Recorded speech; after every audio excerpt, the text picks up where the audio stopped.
मेरे चैनल पे एक बार फिर से स्वागत है। तो आज बात करेंगे हम गर्भवती महिलाओं के लिए कुछ ज़रूरी पोषक तत्व क्या क्या होते हैं। जब गर्भावस्था होता है तो उसके दौरान शिशु और जो मदर होती हैं उनके शरीर के लिए बहुत ही अति आवश्यक होता है जो हम डाइट ले रहे हैं, जो हम प्रोटीन ले रहे हैं, मिनरल है, फैट है, आयरन है, फोलिक एसिड है, कैल्शियम है, मिनरल्स है। तो ये जो शिशु होते हैं बहुत ही इम्पॉर्टेंट होते हैं इनके ब्रेन, इनके हेल्थ के लिए। तो स्टार्ट करते हैं। सबसे पहला होता है फोलिक एसिड।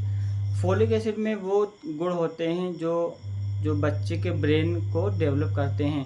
तो फोलिक एसिड रेगुलर यूज़ करना चाहिए। अगर हम प्रेगनेंसी का चांस कर रहे हैं तो 3 महीने पहले ही हमें फोलिक एसिड स्टार्ट कर देना है, जिससे जो बच्चे का ब्रेन है वो अच्छे से डेवलप हो सके। बात करते हैं आयरन। हाँ, एक बात करते हैं कि फोलिक एसिड कैसे मिलेगा। फोलिक एसिड की टैबलेट भी मार्केट में आती हैं।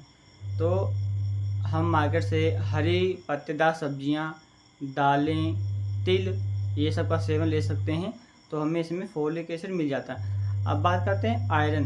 जो आयरन होता है वो बच्चों में ब्लड को मेंटेन करता है। जो बच्चों में और जो मदर में दोनों को आयरन बहुत ही आवश्यकता है, क्योंकि अगर मदर में ब्लड सही रहेगा तो वो बच्चों में भी ब्लड सही से पहुँचेगा। जो बच्चों का हेल्थ है वो सही से डेवलप होगा।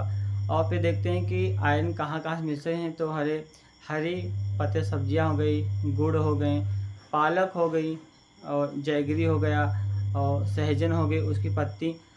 अगर हम दाल बनाते हैं, दाल में सहजन की पत्ती अगर हम डाल दें तो बहुत ही अच्छा कंटेंट में आयरन होता है। तो किशमिश हो गए, किशमिश में हाई मतलब बहुत ज़्यादा मात्रा में आयरन होता है। बात करते हैं कैल्शियम। कैल्शियम क्या होता है, ये जो दूध से मिलता है, दूध में बहुत अधिक कैल्शियम होता है। कैल्शियम जो बच्चे का डेवलप हो रहा है उसके जो हड्डियां हैं वो बहुत मजबूत होती हैं, तो ये हम कैल्शियम ले सकते हैं। कैल्शियम का स्रोत है, सबसे अच्छा दूध होता है, दूध है और भी कुछ, हाँ, अंडे हो गए हैं, पनीर हो गए हैं, इनसे हमें कैल्शियम बहुत मिल जाता है। बात करते हैं हम विटामिन डी की। तो विटामिन डी जो लेते हैं हम, कुछ पोषक तत्व होते हैं, कुछ खाने से मिल जाते हैं, और हम जो सनलाइट होती है, सबसे अच्छा विटामिन डी का सोर्स सनलाइट होता है। हम सुबह 10 मिनट अगर हम बैठ जाते हैं धूप में तो हमें पूरी एनर्जी के साथ विटामिन डी हमें मिल जाता है। बात करते हैं कि विटामिन डी जो होता है ये कैल्शियम के जो अवशोषण होता है ये बहुत ही अच्छा होता है इसके लिए। तो देखते हैं हम बात करते हैं प्रोटीन की।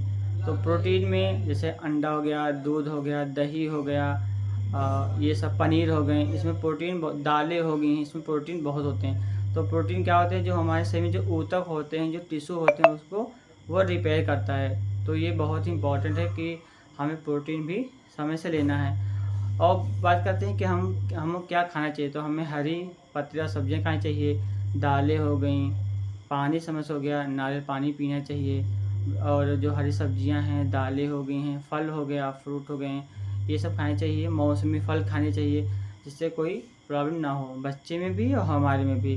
अब देखते हैं हमें कि जो पानी है तो पर्याप्त पानी हमें पीना चाहिए, 2.5 से 3 लीटर। प्रेगनेंसी के टाइम में 2.5 से 3 लीटर पानी हमें पर डे पीना चाहिए।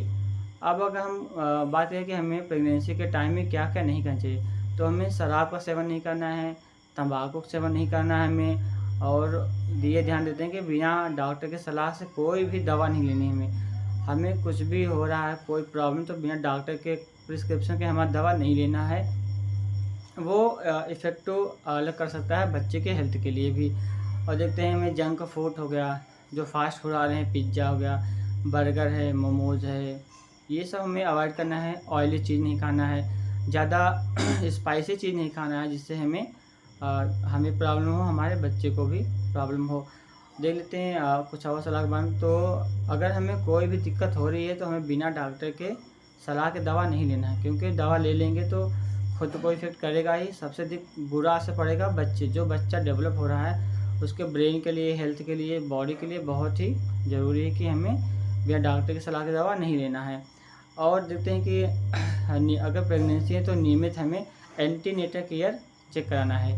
तो नियमित हमें जाना है, प्रसव चेक करवाना है। कौन सा स्टेज चल रहा है, किस टाइम पे डिलीवरी होगी, क्या क्या है। अगर हमें कभी कभी होता है कि हम जाते नहीं हैं तो समझ नहीं आता क्या हुआ, कभी कभी सही बॉडी में ब्लड कमी हो जाती है।